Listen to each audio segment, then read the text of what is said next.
What's up guys, Guillaume Zen and welcome back to Pro Cyclist 2021 for the next episode of our Pro Cyclist Season 3.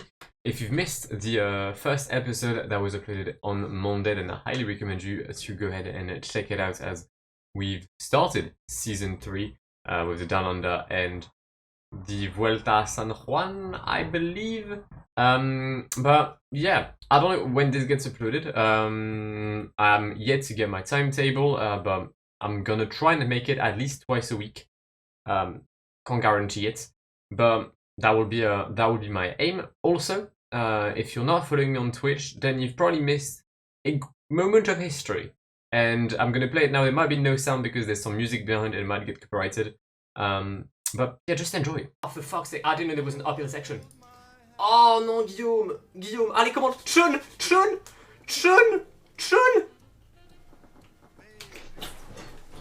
Yes! Chun Kaifeng! You glorious bastard! Woo! As you can see, your boy won with the legend Chun Kaifeng.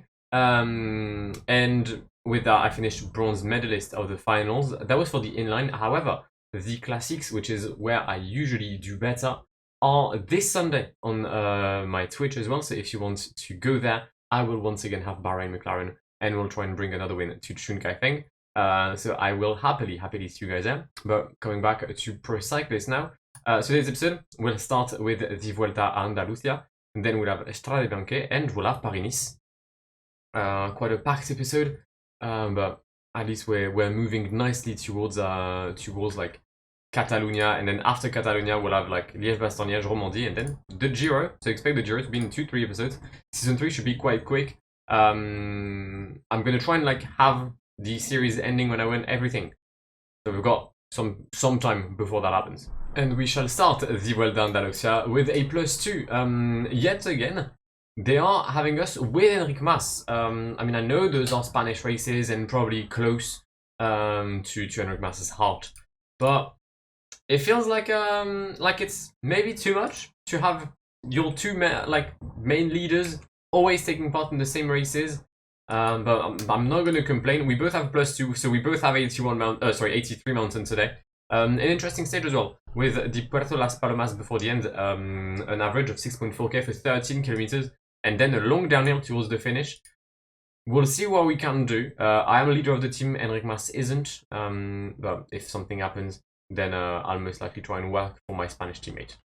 We have 38 kilometers remaining in this stage, and we just go the last breakaway. Conor Brown, my bad, making the most of the work. As you can see from the instructions on the left, I'm trying to like manage this race and use my status of leader just as I would manage an actual team in a career mode or like any kind of race. So I did protect myself with Sunderland, and I got James Knox in my wheel, but I also did the same for Enric Mas, being protected by Colin Ban and with Roger Adria in his wheel. The more energy he has, the better for me. I'm not sure I'll be able to fight for the win. If he can, then I'd rather have him have energy, or at least as much energy as possible, going into the final climb, which will start in about 13 kilometers. And we started the Puerto Las Palomas. Enric Mas isn't exactly in the highest position. I'm going to try and have him come back at the front here, so I can get some help or help him should we need it. Although energy-wise, he has a lot less than I do, so that's quite fun for me. At least 10k to go. We've got Ineos pacing. I didn't take a look at the start list. Tadej Pogačar is there for UAE, but he does have 86 fitness, which isn't ideal for him. Then you've got Dan Martinez, Richie Porte, Sivakov, and Souza for Ineos. I still haven't changed the teams, which is something I need to do ASAP. So I'll do that eventually at one point. Don't know when, but I will, I promise. But yeah, apart from that, everything is fine. 8k until the summit, and I might try to pace just a bit to see if I can disrupt the peloton. We've got an attack on the left. I'm going to presume Tadej. Yep. It is indeed. Tadej Pogacar going for a move. The fact that he's got 86 fitness and a +2 is scary. Because he's got more energy than I do. And I have 96 fitness. Miguel Angel Flores also is trying to bridge. That's not something I'd necessarily expected. We're going to use the transcending feature, I guess, for Enric Mas. We are coming back on Tadej Pogacar. And our energy is also quite decent compared to the one of the two-time Tour de France winner. 6 riders, Sivakov, actually, Flores just bonked, so did another rider from Ineos. I presume Martinez, potentially. No, that was Richie Porte. Richie Porte is gone. Tadej, holding on. I was going to say surprisingly, but then I remembered it is Tadej Pogacar. Michael Stara cannot hold on, neither can Pavel Sivakov. Alright, well, it's going to be Tadej Pogacar versus me for the win of the stage.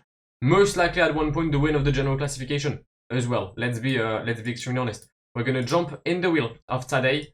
Try to recover just a tad. 2.8k to go. We'll take the lead. Go for an acrobatic descent. Try to maybe get a slight gap. If not, try to launch our sprint early. It is downhill after all. So there is a chance that we could hold on. But by the looks of it, we will not. Tadej Pogacar takes the opening stage of the Vuelta a Andalucía ahead of myself.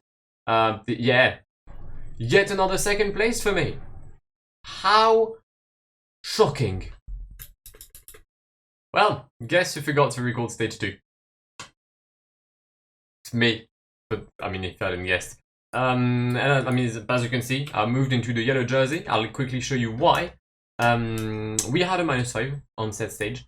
Enric Mas is the one that ended up winning, so first of all, GG. But the reason as to why there was an interesting thing is that Tadej Pogacar finished 130th, losing 9 minutes and 41 seconds, following a crash that happened here, in this downhill portion right there. And it was just my team pacing, not even like from me, it was just the AI automatically taking control of my riders and having them pace. So yeah, but Enric Mas did win, that was me though. We finished 20 seconds behind Enric Mas, but that's fine. We move into the yellow jersey. But knowing my my streak of second places on this on this season so far, I'm trying to know against who I'll lose to or against who I lose first place, and of who I shall be the runner-up. Also something I had explained in the previous stage and I haven't yet. That I did fix the sponsors. I hadn't in the first stage. Now they are. So we've got Hydro, which replaces BMF, which used to be Arca Samsic. And you've got Beko, which replaces Epsi, which used to be EF. One other change I've made is Castelli replaces Iter Oil, which used to be an Italian team. I do not know, or do not remember which one, but they're not on the race. Alright, it's quite an interesting stage actually. Also quite an interesting race as a whole. I hadn't seen that there was 4 mountain stages on this Vuelta a Andalucía. But we're going to start the final climb, the Puerto de Baeza, which shouldn't be too hard. It is 6% average, a max of, I'm going to guess, around 8 for 8 kilometers. We should have the legs to hold on, let's be honest. Unless Tadej Pogacar does something, but even if Tadej Pogacar was to do something, the guy is 10 minutes down. So yeah, pipe down and just stay lost, my guy. Enric Mas is going to try also to be a decent teammate and try and potentially move into P2 of the GC to make it a 1-2 for Kubicasos. Alright, we're going to try a slight acrobatic descent here. Just a slight one. At least we'll take the lead of the peloton. Alright. Final climb, 3k to go until the line in Obeda. Enric, don't pace. I don't know what you're doing, but I feel like you're going to pace eventually, and I don't like it. What, Mark Hirschi? So they're not even trusting Tadej Pogacar at this point? I mean, that's odd. It really is odd. 1.6k to go. Andre Amador trying to go for a strong move here. Mark Hirschi is strong as well. Jesus Christ, Mark Hirschi. Mark Hirschi is going to take the win today. Ahead of Andre Amador and myself. Most likely, yes, it's going to be P3 for me. Alright, I mean, we're going to strengthen our lead to everyone but Hirschi and Amador, so that's fine. More mountain, but a +1 today for stage number 4 of the Vuelta a Andalucía. Penultimate stage, and then we'll have a time trial. Alright, Enric Mas has lost his P3 to Ropulse. Wait, where's Sivakov? Sivakov lost 2 minutes yesterday? What happened yesterday? How would I'm sorry, there weren't that many gaps. Apparently there were.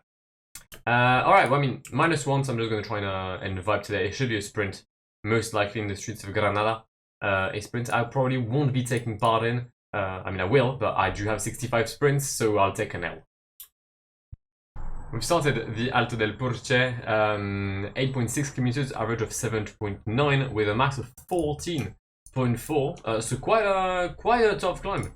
With the breakaway, with more than 5 minutes. So the breakaway shall be winning, most likely in Granada. I'm gonna try and have my team pace, obviously, because it's funny. But let's be realistic. I don't think we'll have the legs to catch 5 minutes and 8 kilometers on the group of 13 at the front. Anyone good? Yes, Giro runner-up Jai Hindley, Hector Carretero, Camille Malechki, Mark Donovan, some very, very decent riders. So yeah, we're not winning the stage today. We'll just vibe and fight for a solid P14. And it will be Ibaya Surmendi winning the stage number 4, penultimate stage, as I said, of this Vuelta Andalucia. Enric Mas is going to launch his sprint, so am I. 1.6 cancel the line. Inshallah, we'll finish in the top 20. We most likely won't. We are definitely not. Unless, actually, you know what? If that's P11, no, that's P12. P18 for us? P18 for us? Come on, top 20. And we are going to start the final time trial on this Vuelta Andalucia, the final stage, should I say, which is a time trial. Currently leading in Miraz is Tadej Pogačar in the same time actually as Pavel Sivakov. That just happened. I mean, Tadej opened the race by beating me. Will he beat me again? Most likely, yeah. That is extremely probable. There is this little hill here, which I'll try and increase the rhythm. I don't exactly know which rhythm I need to go for. I'll go 84 for now. And hope for the best. First IS coming up, and we are sitting 20 seconds behind András Leknesund. Clearly I'm doing something wrong now, am I? Jesus. Okay, cool. Cool. But we do, as I said, have this portion here, the toughest one in this time trial. We'll go 90, and hopefully we can come back on Tadej. Alright, clearly I don't think I had the best rhythm at the start. Whoa, Pulse just destroyed Tadej Pogačar. Jesus. Not something I expected. 600 meters to go. Let's go 99. And across the line for us, we won it. I see. We somehow managed to actually win a competition and we didn't come second.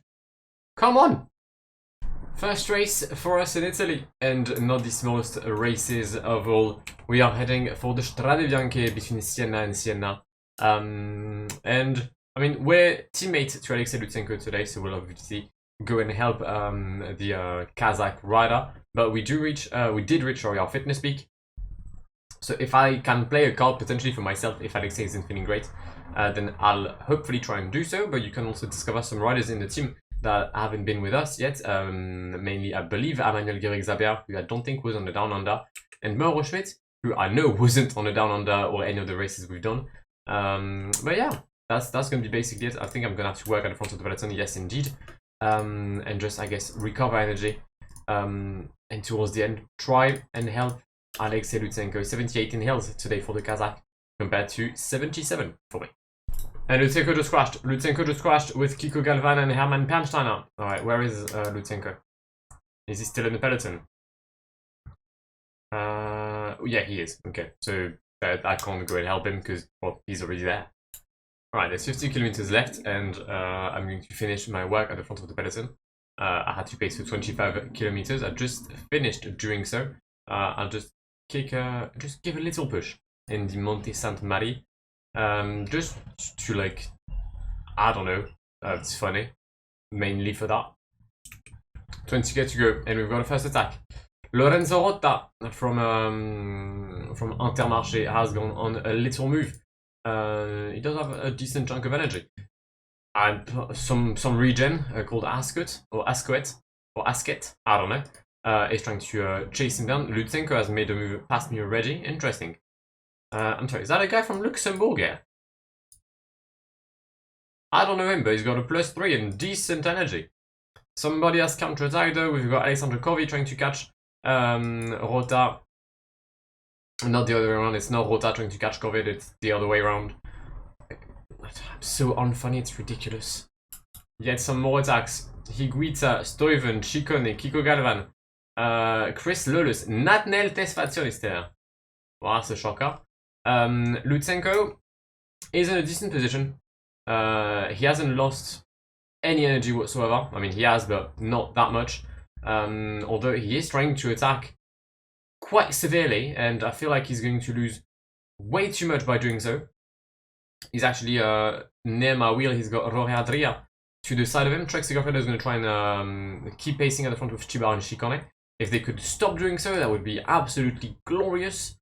Like, please, Zdenek, I don't know what you're trying to do, but stop doing it, because it's not exactly fun. But 2k to go. We're in the Via Fontebranda, and I'm going to try and lead out... where's Alexei? Alexei, you literally were there. Alexei, you were in my wheel a second ago. How did you disappear? Well, I mean, thank you. Well done, Alexei, for being a dickhead, or for being shit. It's a win for Stuyven ahead of Chiba, Ciccone, Higuita, and myself in P5. Where? Why? Alexei, just you were literally in my wheel. You had one job, which was to stay there. I'll take P5 on a monument. I mean, monument. I'll take P5 on the classics any day of the week, but Lutsenko should and could have done better. We're going to start Paris as the sole leader of Kubeka Asos. A 6.7 kilometer prologue, completely flat in the streets of Maurepas. They want me to get top 20. I'd be happy with it. I just don't exactly know which rhythm to go for on this race. So yeah, I guess we'll just vibe and try to find something working in the next 3 kilometers. There is a slight hill coming up here. I don't know if you can try and make up some time here. That may be the only hill actually present in the town of Maurepas. Currently leading is Michael Bjerg with a time of 7 and 26 seconds. He's 1 second ahead of Patrick Bevin, Brandon McNulty, and Michael Honoré. But here we come then. Across the line for the leader of Kubeka Asos, and it is 13th, 10 seconds behind. Alright, I'll take it. Philippe Gana ends up winning ahead of Bjerg and Honoré. I believe we should be around the 15th position, meaning that our first objective of the Paris is accomplished. Alright, well, I'm not going to bore you with some flat stages, but this should not be a fun one. It's 200 kilometers of nothingness. Brilliant. It is going to be ridiculously long for the riders, and also for me, even though I've played ×8. Wow. Well then, might as well watch a Benjinazin video. I get so bored. Alright, 6 kilometers to go. The sprint will soon be on the way in the streets of Contre. There are quite a lot of corners, according to the map.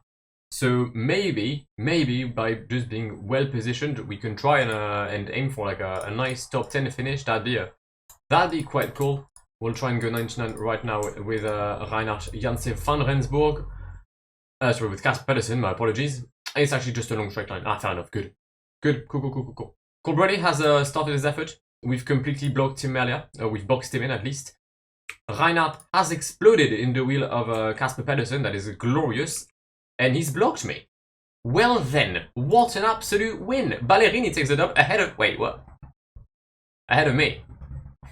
It's P2 again! Come on! One way for stage 3. Yet again, an absolute ball fest. Can we get another top 2? Probably not, let's be honest. This time it's actually going to be a proper sprint. Alright, this time I'm going to try and run a proper sprint. Reinhard van... Alright, this time I'm going to try and run a proper sprint. Reinhard Janse van Rensburg is sitting in P3 of the train. I'm behind, but it's solely because I don't know if I can actually lead out trains or like still give them commands if they're in my wheel. So yeah, that's the sole reason as to why Reinhard is sitting in P3 right now. But I'm also being big times blocked by Alpes and Phoenix. You may want to keep your hair right now, but trust me, you're not going to keep your head if you keep just acting like pricks. 1k to go, we're going to launch Reinhard. Can he hold on to the win? He cannot, sadly. It's a win for Kelvin ahead of Keesbol, Van Rensburg, Philipsen, and myself in P5. Yet again with some nice positioning. Get in there. and it's another podium for Kubek Asos. Alright, stage 4, I think. Yep, stage 4, yet another sprint. This Paris honestly sucks, because there's no mountain as well. I'm massively disappointed by the entire parkour yet. But we're gonna 99 with Casper Pedersen, because funny. There's a slight hill during the sprint, like very, very little hill.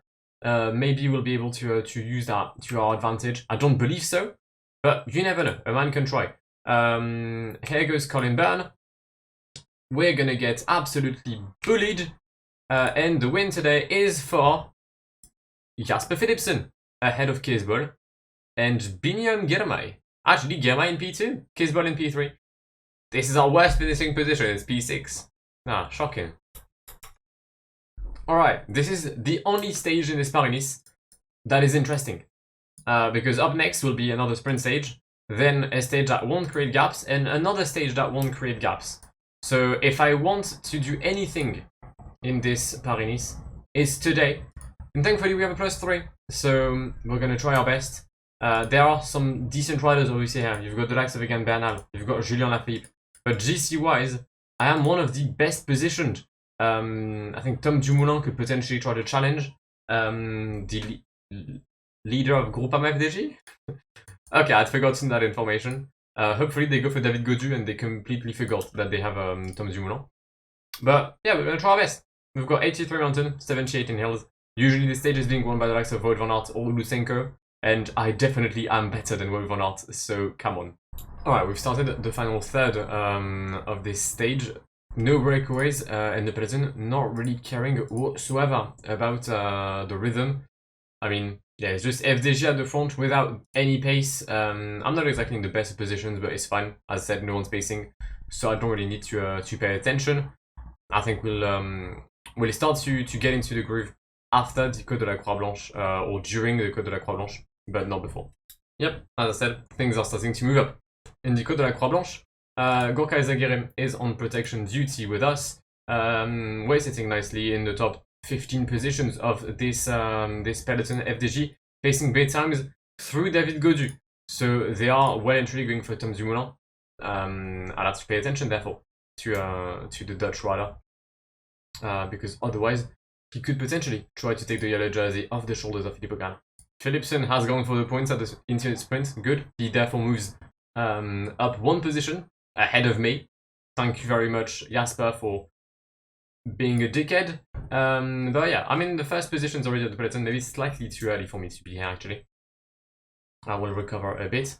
Higuita is here. I'm trying to see if there's any GC leader that's already quite high. I'm seeing Julien Lafilippe, Egan Bernal. Where is Tom Dumoulin, actually? Where is the Dutchman? Is he here? He is here. Okay. We've got 10k until the end of the stage. And an attack. David Gaudu has gone. I don't need to chase that. I'm actually quite fine with this. He's a minute down. Don't need to go after him. Julien Lafilippe going for a move as well. I'm expecting some more teams to actually pay attention. There we go. There goes Simon Carr as well for a bike exchange, immediately followed by Sergio Higuita. 5.9k until the summit, and things are heating up in this queen stage of Paris-Nice as Sergio Higuita counterattacks Julien Lafilippe and drops him and Simon Carr. Alright, okay. Didn't expect that from Higuita, but we love to see it. More attacks on the side. Sivakov and Jonas Vingegaard, they got co-op. Gaudu goes again with Brandon McNulty. We're in the toughest portions now of the Croix de Chaubourret, and we have some nice energy to spend here. We're quite good. We're quite good compared to the likes of Julien Lafilippe, compared to the likes of Egan Bernal as well. That's actually quite interesting. The energy levels aren't as high as I would have potentially suspected for some of the riders. Pavel Sivakov is actually going to destroy Egan Bernal. Simon Carr with a great day. Simon Carr stood out with a +5. Completely in his element here, and he's actually going to launch his effort. I mean, he don't have the legs to do that. Remco Evenepoel, I forgot about Remco. Remco Evenepoel won't hold on to the line. Can I hold on and get our first ever win in World Tour? We came very close in the Down Under. We came by we came second many times, but it is a win today for Guillaume Wattier, taking his first professional World Tour win ahead of Pavel Sivakov and Simon Carr, and with that taking the yellow jersey of this Paris-Nice. Absolutely glorious. That's the word I'm gonna use. 11 seconds on Sivakov and Semenka after the bonus seconds. Perfect. All right. Good. I think there's a solid chance we're keeping this jersey home. And it'll be a +3 for us today. An interesting finish.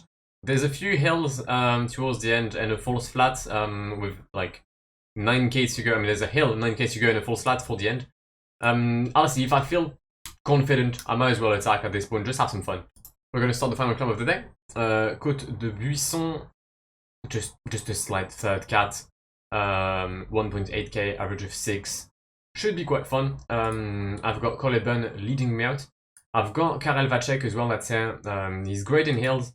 Actually, he's better than me in hills. So hopefully he can provide some well-needed support in the penultimate, in the final false flat.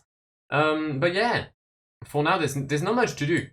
That's the thing, when you're like leading the race and you don't really have competition in your field, the race becomes quite boring quite often, which is why I want to try and have fun by trying to, like, I don't know, win the last one. I don't know. And Karel Vacek has well and truly blocked me. So yeah, we won't win today. Big ups. It's a win for Hofstadter? Ballerini? Most likely Ballerini. Hofstadter's gonna hold on. Big ups. Yeah, we got blocked big times. So not only are we gonna have our worst position so far, which is outside of the top 10, we're also going to lose the green jersey. Yeah, this hasn't gone well. The one day I should have at least a decent day, I have a -1. Alright, we'll manage to work with it, that's fine. I mean, we still have 81 mountain. I mean, it's my fitness peak. I'm not asking for much, I'm just asking for an actual fitness peak. There has been a ridiculous amount of crashes in this stage. I haven't covered them all because obviously as a pro cyclist you can't exactly see like who's at the back and everything. But it's absolutely incredible the amount of riders that cannot stay on a bike. I am rather baffled. Chris Nederlands has tried to attack with Miles Scottson for the KOM jersey. I'm gonna stop pacing because that was actually my my target as well. Nederlands has 32 points. I think Guillaume Martin is the lone rider, 3.5 minutes ahead of everyone. Alright, coming up, Col Saint-Roch, then Col de Pey, no Col d'Ez on this stage, and then a long downhill towards Nice, going through La Turbie, very famous, obviously for the WRC aspect. And yeah, not much to cover, as I said. More crashes. Casper Pedersen has been victim of one. Filippo Ganna, who was leading the peloton, has just crashed as well. Yeah, as I said, a lot of riders crashing. Well, speaking of the devil, Karel Vacek, our only teammate, just crashed. I mean, only teammate. We do have Victor Campenart with us. I did count big times on Vacek though, because he did have a +4. But I guess I can't do that now, can I? Fuck's sake. Well, the aim is simple. We're just gonna try and stay with them and not get dropped. And if we can make the summit, then we'll be staying most likely in the yellow jersey of this Paris-Nice. Might as well just try to go for a little move. I've got nothing to lose at this point. And the peloton has allowed me-ish to go. Karel Vacek crashed again. Good. Cool. Final 5 kilometers of this stage. Jai Hindley has gone for a late move. Not sure it's the wisest of all, but why not? Victor Campenart shall lead me out in the sprint yet again. Not sure that's the wisest of move, considering he's got 64 acceleration, which is somehow worse than me. And Jai is actually going to hold on. Jai will hold on. It's a very good win for him, ahead of Sergio Higuita. Will be in the main mass. Remy Rocha gets P3. Yeah, this really wasn't a tough stage. Final stage of this Paris-Nice between Vence and Nice. Actually, no, between Nice and Nice. We have lost our fitness peak. My fitness peak literally lasted about 14 days, which is not a lot. It's actually the worst fitness peak you can have. So yeah, I'm not happy with it. But as long as I finish with everyone today and then Simon Carr doesn't win the stage, I'm happy. I'll be happy. I don't care. I can finish last of the group as long as Simon Carr doesn't win and there's no gap between P1 and me. Also, I've just realized that we've lost Karel Vacek. I'm guessing the second crash was the one too many. I was gonna say that Tom Dumoulin crashed, thinking he was good in the GC. He's 6 minutes down. Like, how? He was in such a good position to try and like fight for the GC. How he lost 3.5 minutes yesterday. I'm hoping for a safety crash. I mean, no, that's that. It's not. I don't know. I'm hoping, for the sake of his performance, that yesterday's loss was due to a crash and not to his like tactics. Because if so, then FDG might be worse than Movistar here. All right, final climb. Final climb of this Paris-Nice. There's a strong chance that if we make the summit with everyone, we will be winning the race to the sun at Course du Soleil, as we're getting blocked by Alain Boileau. There's a difference, or there's a reason as to why you're in Delco and why I'm in World Tour. Because I don't block people to win, Alan. And I win. You block and you don't. That's actually very rude towards the young prospect of BNB in real life. Probably a very sound guy. But yeah, Col d'Ez coming up. 1.5 cancel the summit of the mythical climb in the south of France. And yeah, not much to say really in this Paris-Nice. I can't lie, I'm struggling to find words. We're gonna try and have a little attack here for funny. But Bernal follows me, so I guess we're not gonna have a little attack. It's an L. Actually, no, we have. We have managed to create a slight gap. Come on.